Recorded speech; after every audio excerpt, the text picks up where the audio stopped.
So when you are perceived as a specialist, you command higher fees, you get less price resistance, you get more referrals, not less, because you can refer the specialist. Because if somebody has a specific problem, you're like, I got your guy, I got your gal, I got your person.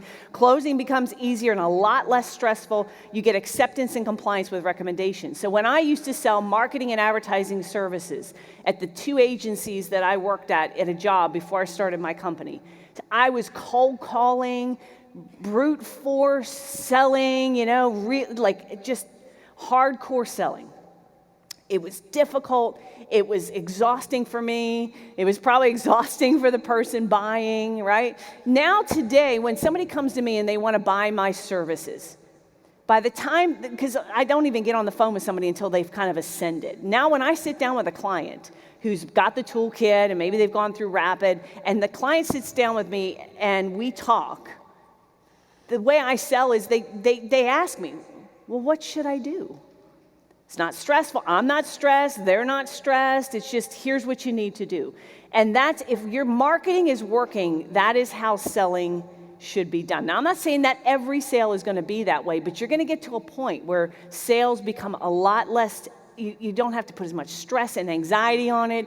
Its closing becomes easier, and you automatically get paid more. So I'm going to give you some examples of members who have websites that show that they specialize. This is Uncle Peter Pants, as my kids have named him. Where's Uncle Peter Pants? There you are. Yeah, Uncle Peter Pants. Okay. Honest to God, they call him that. I don't know. I didn't coach him to do that. They just do that. Okay, so he's the only non-medical executive to be invited to sit on the board of the Medical Group Management Association in Connecticut. They actually changed the bylaws to allow it. See, that's when you know you've got the specialist thing down. Now, how did he get into medical? He just sort of decided. That was it. And made himself a specialist. He said, you know what, I'm going to pick this as my vertical and pick this as my niche. This is what I'm going to learn, and learned everything there is to do. And so now he is a specialist. Tom Lambot, Global Mac IT. Tom is a really funny case study because he only does IT support for Mac-based law firms.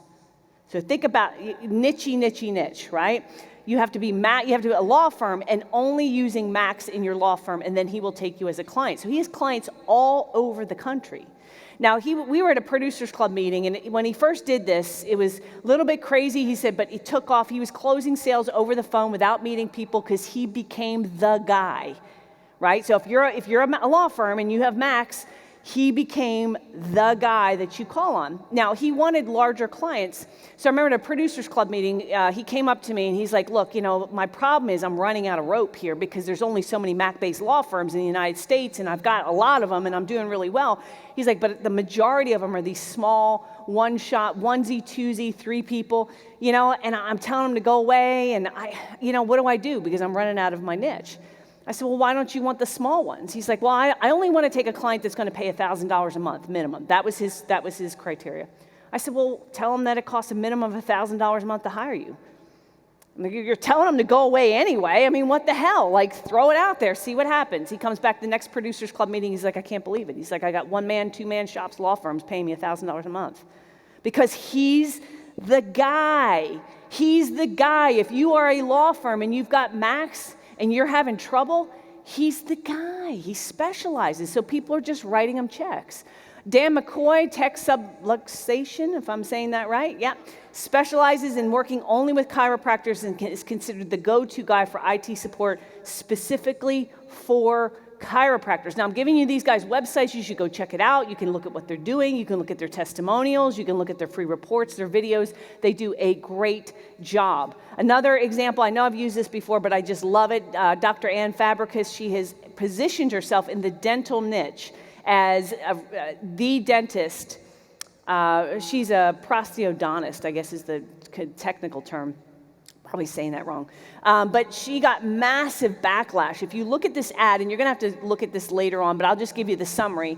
She has, if you think your dentist knows implants, think again. And down one side of the ad, she's got all of her certifications, and the other side of the ad is all the things that a dentist is screwing up and doesn't know and can't do well. And she got flamed in her industry, which, by the way, if your competition hates you, That's a benefit, okay? So my friend Joe Polish, I was just texting up when I was up in the room, we have a process called the competition castration system. So if any of you want that, we'll hand out, and I'm just kidding, we don't have that. Maybe. But this is when your competitors are irritated with you, then you know you're getting it right. I'll give you one more example, or two more examples actually. One more, but this is really interesting. Sylvia Weinstock is the specialist in wedding cakes in New York. She gets $5,000 to $50,000 for a single wedding cake. And she's now retired, but at the height of her career, she was doing 15 cakes a week, with an average of like $20,000 to $30,000 per cake. Now, what's really interesting to me is she was a kindergarten teacher, and she taught herself how to do sugar roses. That's it. That's her qualification. That's her entire background. She just got really damn good at one thing and did a very good job at becoming the specialist for sugar roses on wedding cakes, and it just skyrocketed her because she's not trying to be all things to all people. Okay, so some of you know I recently got a new pup. His name's Rocket. He is a 45-pound puppy right now, a white German Shepherd. And so I'm looking around at some dog training. In Nashville, there is a place called Nashville Canine. They are not your normal dog training facility. They will actually teach or coach and train your dog to be an elite dog. And what an elite dog is, if you come near my property, he will kill you, okay?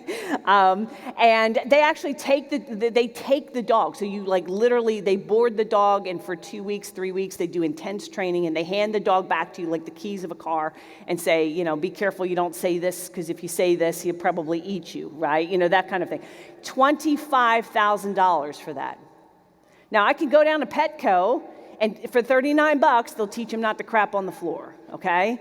Or I can go to the specialist canine for elite dogs, and if you look at the website, this is the imagery on their website, you notice he's not standing next to a broken down old car. I mean, you can tell the clientele that they are training the dogs for. They're all police officers, the people who do the training, and they're a very, very successful outfit. You would think for $25,000, how much business do you have? But they are the specialists. That's all they do. And again, their websites, I'm giving these to you, so you should go back and check out their websites and look at them and see what they're doing, all right?